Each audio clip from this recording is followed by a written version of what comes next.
أعوذ بالله من الشيطان الرجيم. بسم الله الرحمن الرحيم. ولقد يسرنا القرآن للذكر فهل من مدكر.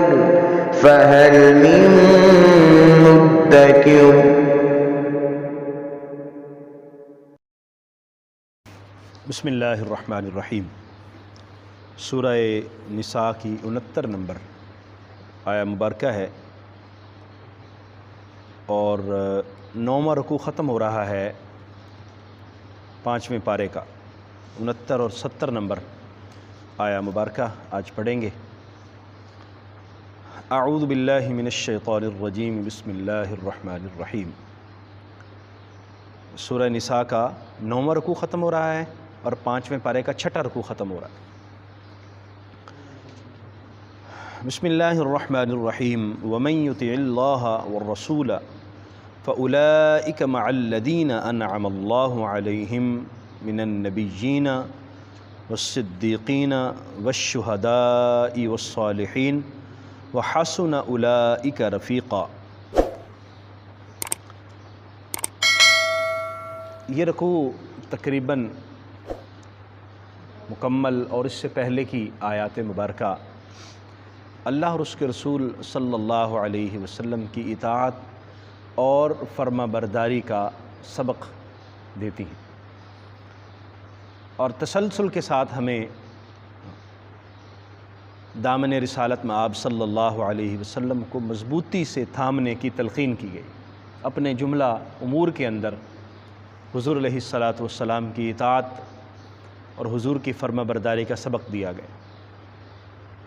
اب ایک وہ شخص جو اللہ اور اس کے رسول کی اطاعت اور فرما برداری کرتا ہے تو وہ رزلٹ کی طرف بھی دیکھتا ہے کہ میرا انجام کیا ہے، جو میں عمل کر رہا ہوں اس کا نتیجہ کیا ہوگا. تو قرآن مجید میں بارہا جگہ جگہ پر اللہ تبارک و تعالی نے اطاعت گزار لوگوں کی خوشنودی کا بیان کرتے ہوئے اطاعت گزار لوگوں کے لیے انعامات کا ذکر کیا ہے. اللہ تبارک و تعالی انہیں خوش فرمائے گا، اللہ کریم انہیں راضی کرے گا، اور جو اطاعت اور فرما برداری انہوں نے کی ہے اللہ ان کا انعامات ان کے عطا فرمائے گا. ان کو جنت کے مختلف احوال کا ذکر ہے جگہ جگہ پر. جہنم کے عذاب کا ذکر کر کے انہیں جہنم سے بچنے کی نوید اللہ تبارک و تعالی نے سنائی ہے. ایک صحابی حضرت ثوبان رضی اللہ تعالی عنہ حضور علیہ الصلاۃ والسلام کی خدمت میں حاضر ہیں اور بڑی پریشانی کے عالم میں بیٹھے ہوئے ہیں. حضور علیہ الصلاۃ والسلام نے پوچھا کہ ثوبان آپ پریشان کیوں ہیں؟ آپ کے چہرے کی رنگت اڑی ہوئی ہے اور عجیب سا محسوس ہو رہا ہے، کیا مسئلہ ہے؟ عرض کرنے لگے کہ یا رسول اللہ میں ایک بات سوچتا ہوں تو غم زدہ ہو جاتا ہوں، بڑا دکھ ہوتا ہے اور اندر ہی اندر میں مختلف طرح کی چیزیں سوچتا رہتا ہوں. وہ یہ ہے کہ کل قیامت کے دن اللہ تبارک و تعالی جب فیصلہ سنا دے گا، جنت والے جنت میں چلے جائیں گے، اہل جہنم جہنم میں چلے جائیں گے. آپ انبیاء کے سردار ہیں، انبیاء کے بلند رتبہ ہستی ہیں، تو آپ پتہ نہیں جنت میں کس مقام پہ ہوں گے اور ہم مسکین لوگ جنت میں پتہ نہیں کہاں پہ ہوں گے. تو دکھ یہ ہوتا ہے کہ جب یہاں پر آپ کی زیارت کو دل کرتا ہے تو ہم آ جاتے ہیں مسجد میں، آپ کے ساتھ بیٹھتے ہیں، نماز پڑھتے ہیں، آپ کی زیارت بھی ہو جاتی ہے. تو جنت میں ہم آپ کو کہاں ڈھونڈیں گے؟ آپ تو بلند رتبوں پر ہوں گے اور ہم مسکین پتہ نہیں کہاں پہ ہوں گے. نبی کریم صلی اللہ علیہ وسلم نے خاموشی اختیار فرمائی تو یہ آیات مقدسہ نازل ہوئی اور ان کو خوشخبری اور مژدہ جاں فضا سنایا گیا کہ میرے صحابی اور مجھ سے محبت کرنے والے تم پریشان کیوں ہوتے ہو؟ اللہ تبارک و تعالیٰ کی طرف سے یہ انعامات ہیں کہ جو ایمان لانے والا ہوگا، عمل صالح کرنے والا، اللہ اور اس کے رسول کی اطاعت کرنے والا ہوگا تو اللہ کریم ان کو جنت میں بھی ان کے ساتھ رکھے گا جو ان اللہ کے انعام یافتہ لوگ ہیں. تو یہ پریشان نہیں ہونا کہ جنت میں آپ کہاں ہوں گے اور ہم کہاں ہوں گے. ظاہر بات ہے کہ جنت جگہ ہی وہ ہے ما تشتہیہ الانفس وتلذ الاعین، جو انسان چاہے گا اس کو وہاں ملے گا، جو چیزیں اس کی آنکھوں کو ٹھنڈک پہنچائیں گی وہ اس کو دیکھنے کو ملیں گی۔ اور ایک شخص کا من کرتا ہے کہ وہ نبی کریم صلی اللہ علیہ وسلم کی زیارت کرے، جنت میں وہ خواہش کرے گا کہ میں حضور کی زیارت کروں، تو جنت میں جو چاہے گا ملے گا۔ تو ایسا نہیں ہے کہ وہ خواہش کرے اور حضور کی زیارت سے وہاں محروم ہو جائے، کیونکہ جنت میں تو محرومی ہے نہیں، جنت میں جو بھی انسان کی طلب ہوگی اللہ کریم اس کو عطا فرمائے گا۔ اسی طرح ایک صحابی نبی کریم صلی اللہ علیہ وسلم کی خدمت میں حاضر تھے، حضرت ربیہ رضی اللہ تعالیٰ عنہ۔ حضور علیہ الصلاۃ والسلام کو وضو کروایا، حضور صلی اللہ علیہ وسلم بڑے خوش ہوئے اور حضور نے ان سے پوچھا سل یا ربیہ، ربیہ مانگ، کیا مانگتے ہو؟ تو اب انہوں نے یہی عرض کیا مرافقتک فی الجنہ، اسألک مرافقتک فی الجنہ، یا رسول اللہ آپ سے جنت میں آپ کی سنگت مانگتا ہوں، جنت میں آپ کی رفاقت مانگتا ہوں۔ تو حضور علیہ السلام نے پوچھا کوئی اور بھی؟ انہوں نے عرض کیا نہیں حضور بس یہی۔ تو پھر آپ صلی اللہ علیہ وسلم نے ان کو فرمایا پھر کثرت سجدہ سے میری مدد کرنا، کثرت سجود، اللہ کی بارگاہ میں کثرت سے سجدے کرنا۔ تو گویا جو اللہ اور اس کے رسول کی اطاعت کرے گا، نمازیں ادا کرے گا، کثرت سے سجدے کرے گا، حضور صلی اللہ علیہ وسلم کی محبت جس کے دل میں ہوگی، تو قیامت کے دن اللہ تبارک و تعالیٰ اس کو حضور کی معیت انشاءاللہ عطا فرمائے گا۔ حضور علیہ الصلاۃ والسلام نے فرمایا المرء مع من احبہ، آدمی جس سے محبت کرتا ہے اسی کے ساتھ ہوگا۔ سو ہمیں اخلاص کے ساتھ اگر نبی کریم صلی اللہ علیہ وسلم سے محبت نصیب ہو جاتی ہے تو پھر سبحان اللہ، اللہ کریم کی طرف سے کامیابی بھی عطا ہوگی، اور کامیابی جنت، اور جنت میں بھی نبی کریم صلی اللہ علیہ وسلم کی سنگت اور معیت نصیب ہوگی۔ وَمَن يُطِعِ اللَّهَ وَالرَّسُولَ، اور جو اطاعت کرتے ہیں اللہ کی اور اس کے رسول کی صلی اللہ علیہ وسلم، فَأُولَئِكَ، تو یہ لوگ ہوں گے مع الذین، ان لوگوں کے ساتھ انعم اللہ، اللہ نے انعام فرمایا ہے علیہم، جن لوگوں پر۔ وہ کون لوگ ہیں جن پر اللہ نے انعام فرمایا؟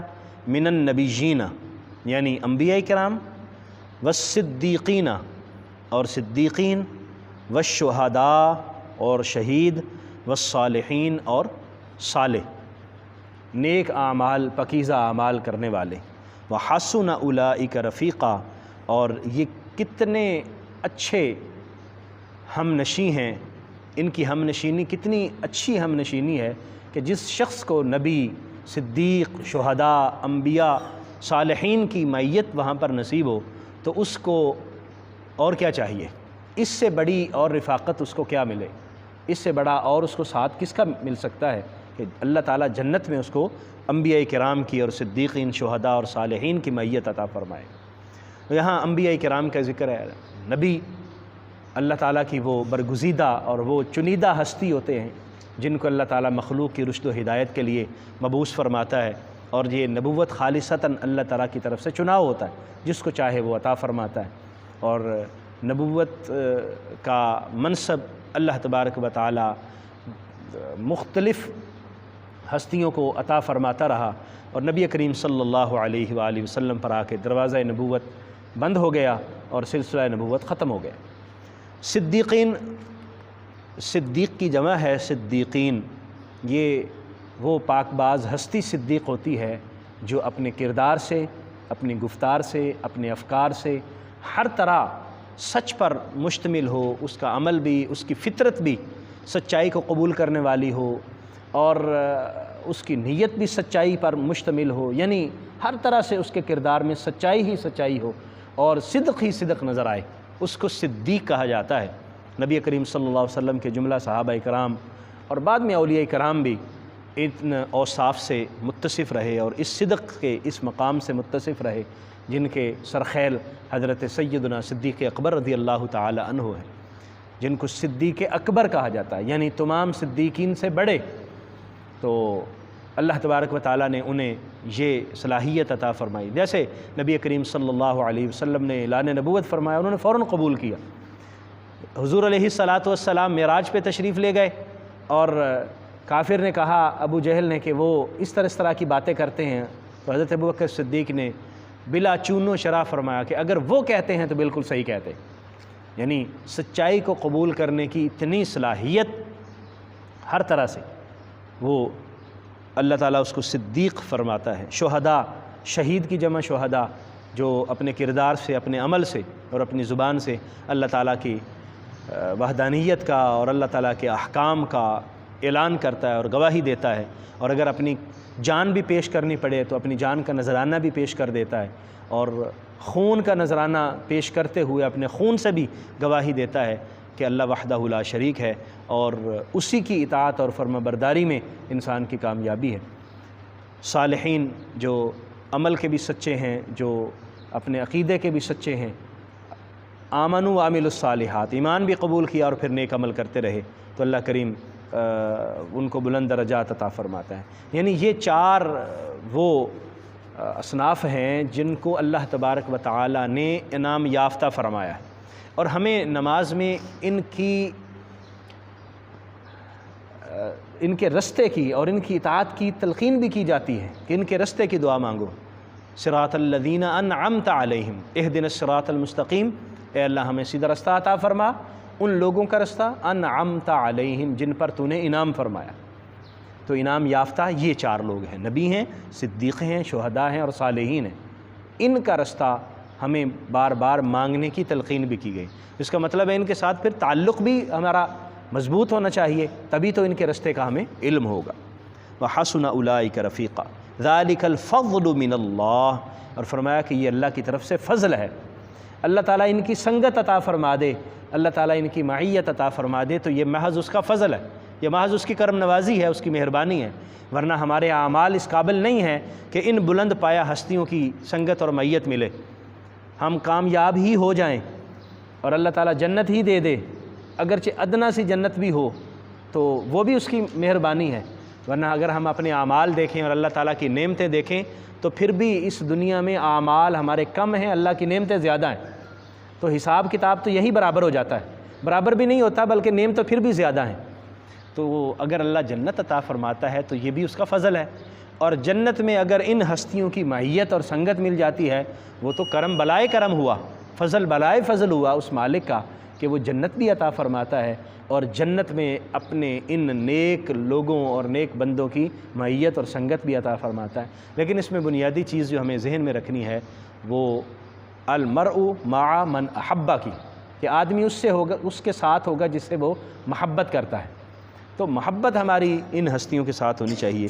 وَكَفَى بِاللَّهِ عَلِيمًا، اور اللہ تبارک و تعالی علم والا کافی ہے، اس کے علم میں ہی چیز کا ہونا کافی ہے، اور محبت کا جو جذبہ ہمارے اندر ہوگا، اطاعت اور فرما برداری کا جو جذبہ ہمارے اندر ہوگا، تو پھر ہمیں اللہ تبارک و تعالیٰ کے اس فضل کی صورت میں، کرم کی صورت میں جنت بھی ملے گی اور ان کی معیت بھی ملے گی۔ لیکن جو بنیادی چیز ارشاد فرمائی گئی اطاعت اور فرما برداری، محبت، ظاہر بات ہے کہ محبت یہ بنیادی چیز ہے جو اطاعت اور فرما برداری پر ابھارتی ہے۔ اگر ہم فقط محبت کا ہی اعلان کرتے اور حضور علیہ الصلاۃ والسلام کی محبت کے نعرے بھی لگائیں، حضور علیہ الصلاۃ والسلام کی محبت کی مالا بھی جپتے رہیں، اور پھر اطاعت اور فرما برداری نہ کریں، تو یہ محبت نہ ہوئی، یہ تو پھر باتیں ہی ہوئی نا، لفاظی ہوئی ہماری، اور ہماری زبان کی باتیں ہوئیں۔ جب تک زبان کی باتیں عمل میں ڈھل نہیں جاتیں اور کردار کا حصہ نہیں بن جاتیں، اس وقت تک وہ باتیں ہی رہتی ہیں۔ ہمیں باتوں سے آگے بڑھ کر عمل کی تلقین کی گئی ہے، اور اللہ اور اس کے رسول کی اطاعت کی تلقین کی گئی ہے، پھر اللہ تعالیٰ یہ انعامات ہمیں عطا فرمائے گا۔ اللہ کریم ہمیں سمجھنے کی، عمل کی توفیق عطا فرمائے، آمین۔ وآخر دعوایا ان الحمد للہ رب العالمین۔